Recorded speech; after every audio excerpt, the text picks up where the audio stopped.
No, you can't have secrets because there's a reason for them not knowing stuff.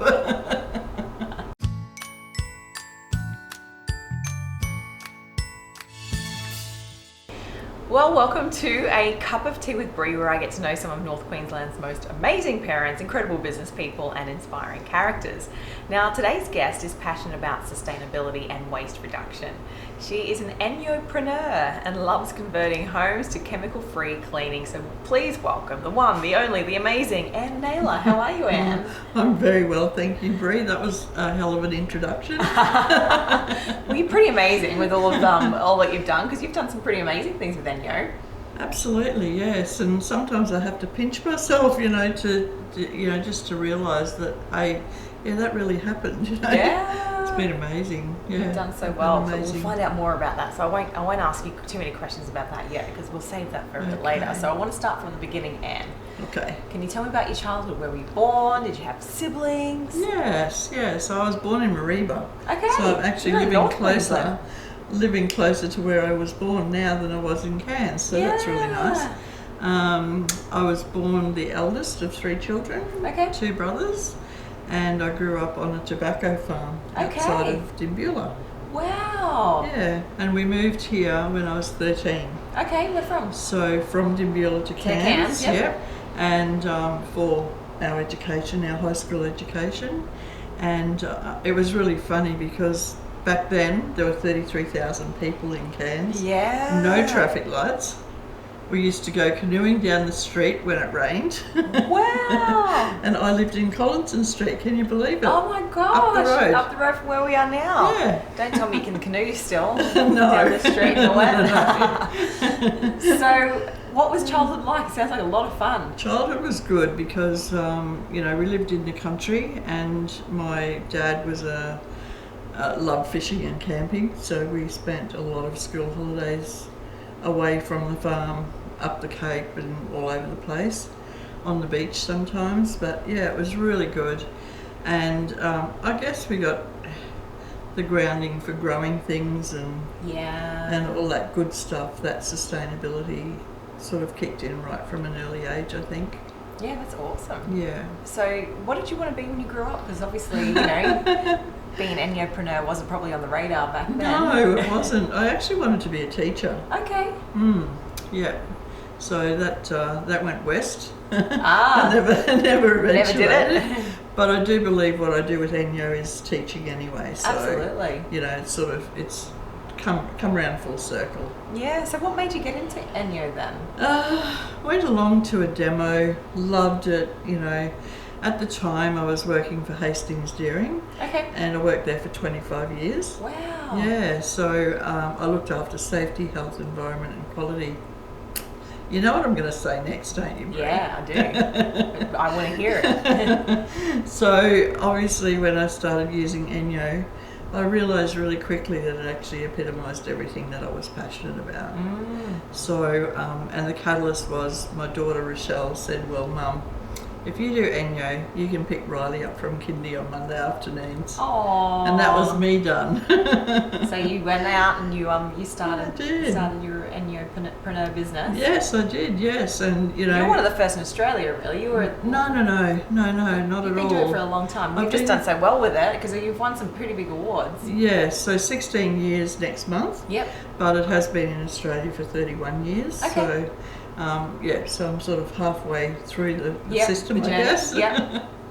And it has been a great journey, I must admit. But now I've lost my train of thought, Bree. What were we talking about? We were talking about your journey into Ennopreneur and into Enyo and why you chose that industry. Yes. So it was really quick and easy to be able to do that, and Mike with his support. I didn't have to work for Hastings any longer in a full-time role, and the rest is history, really. Never looked back. Never looked back. I've never regretted the decision ever, not ever. It's been a really good thing for me. That's great. So tell me something then that most people don't know about you. Now, if I want some secrets. No, you can't have secrets because there's a reason for them not knowing stuff. I actually asked Mike before we came in what I would answer to that. So, And? but there's a lot of, I guess, not a lot of people know a lot about me. So, I guess, doing the Queen's Baton Relay in 2006 was pretty special. Yeah. And also, and that came about because the Lions Club nominated me for my service to Scouting and Lions. And then I was also awarded a Paul Harris Fellowship by Rotary. Wow. As a first non-Rotarian for 50 years through the Cairns West Rotary Club. Wow. For my service to Scouting as well. That's awesome. Yeah, so there's been things along the way that, and you don't do stuff for awards or, but it's just sort of. It is always nice to be acknowledged though. Yeah, and it's just happened that way, so yeah. That's amazing. But that's professionally, wow. Yeah. Where do I start? So what's your proudest professional achievement then? I think being inducted into the Enyo Hall of Fame. Yes. Yeah, that was pretty amazing. And how they do it is it's like This Is Your Life. Yeah. So they, by stealth, get your family to tell all the little gossy bits and send in photos. And then at the night of the gala dinner at Festival, they then start off with the video presentation. And of course, as soon as they say, our 2014 Hall of Famer was the eldest born of Jean and Alec Fakney. It's got to be me. Yeah. But nobody else knows at that point except for Mike and the people that were actually seconded to get photos together. And it's everyone's panning the room to see who is it.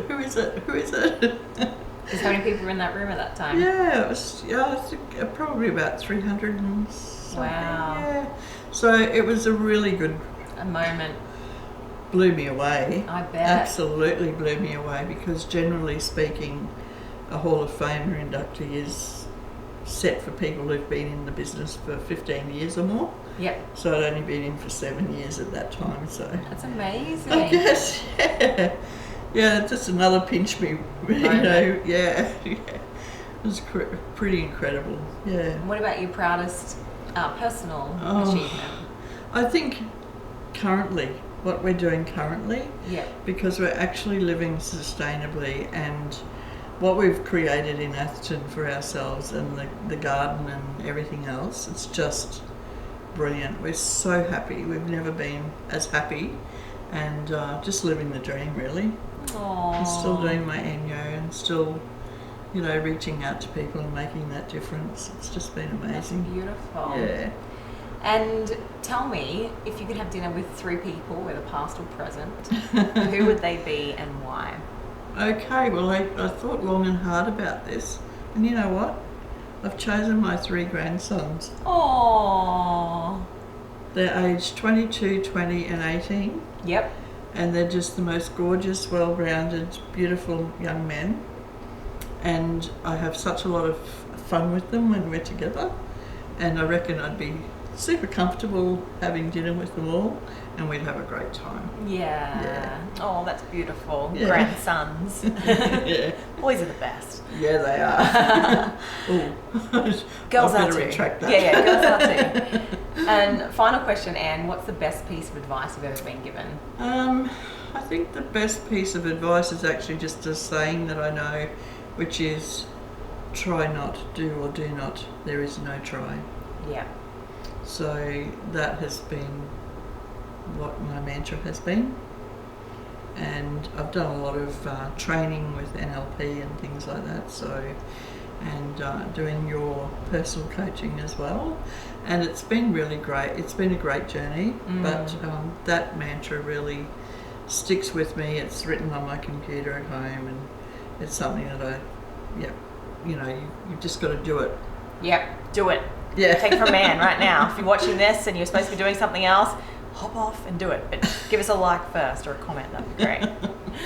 Well, Anne, thank you so much for having a cup of tea with me today. It's so nice to catch up and hear about your wonderful journey. If you want to find out more about Enyo, she's the queen of Enyo, so get in touch with her. But Thank you so much. It's so lovely to see you. And if you would like to see more episodes, then make sure you subscribe to our channel and hit the notification bell so you never miss out on a new episode of A Cup of Tea with Bree. See you next time.